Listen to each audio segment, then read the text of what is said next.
Well, good morning, everybody. Here we are reading Exodus 25 to 27, 35 to 37.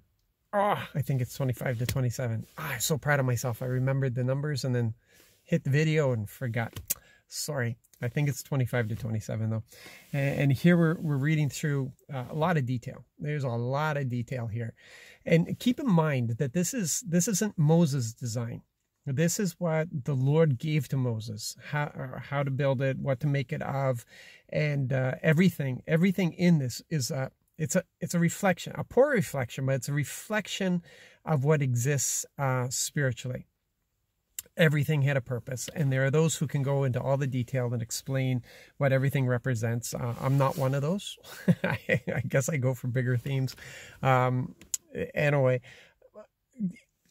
You remember that he's the God who told them that when they make an altar, to make it out of natural stuff, to make it out of earth, and if they were to make it out of stone, they would have to use the natural stone, nothing chiseled, no tool applied to the stone.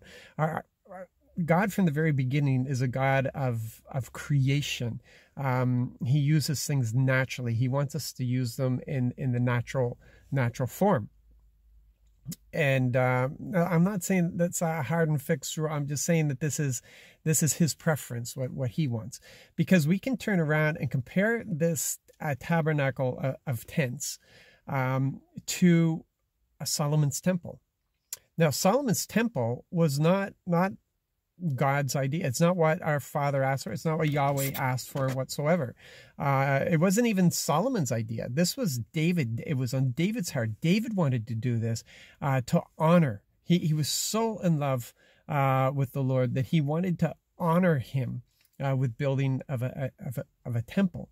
And it's all made of stone.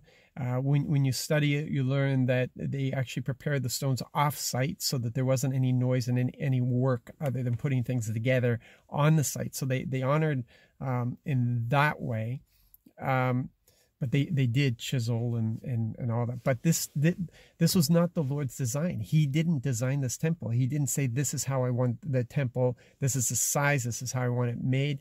Originally, this was David. It was on David's heart.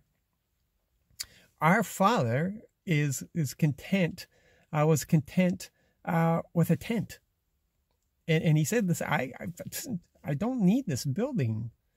If you want to do this, fine, but it's going to be your son who's going to do this because there's too much blood on your hands." And so Solomon took his father's design, he built upon it, he took his father's riches that were left behind and he added to it, and other people added to it. It was just a glorious building, but it's a poor reflection of Father's glory. And it was supposed to represent the presence of God. That's what it was supposed to do. It was supposed to represent the presence of God with Israel, because that's what set them apart from all other nations, was the presence of the Lord with them. So considering this, that he doesn't want us to put any emphasis on things that are really fading away. You might think that a brick building or a stone building will last forever. It won't. It will be damaged. It will fall apart. It will fall into disrepair. It's not eternal. A building is not eternal. A tent isn't eternal. But a tent lends itself more to our understanding that the things around us are temporary, but our God isn't. Our King is not temporary. Our Father is not temporary.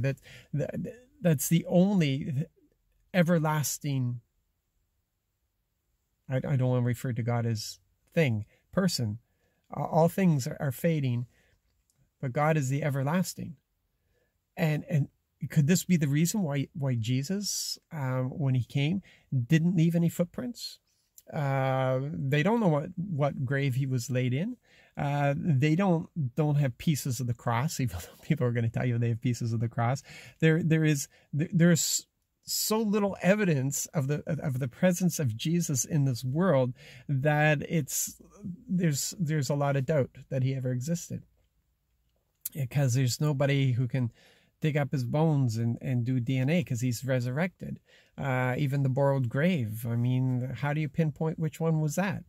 There was nothing that he left that we would be able to worship, that we would be able to focus on whatsoever, because it is the relationship, and the relationship is an eternal thing, and it's not something that we get to hold in our hand. I mean, we turn around and we made powerful symbols out of the cross. So imagine if we actually had pieces of the cross, or the actual cross, or if we had and look what we've done in Jerusalem. We've just picked spots and said, this is where he was birthed. This is where he was laid. And we build monuments and churches over these things. And it goes against the heart of our Father. Man, the only thing that we get to bring with us to heaven is the relationships, those that we've led to the Lord. That's it.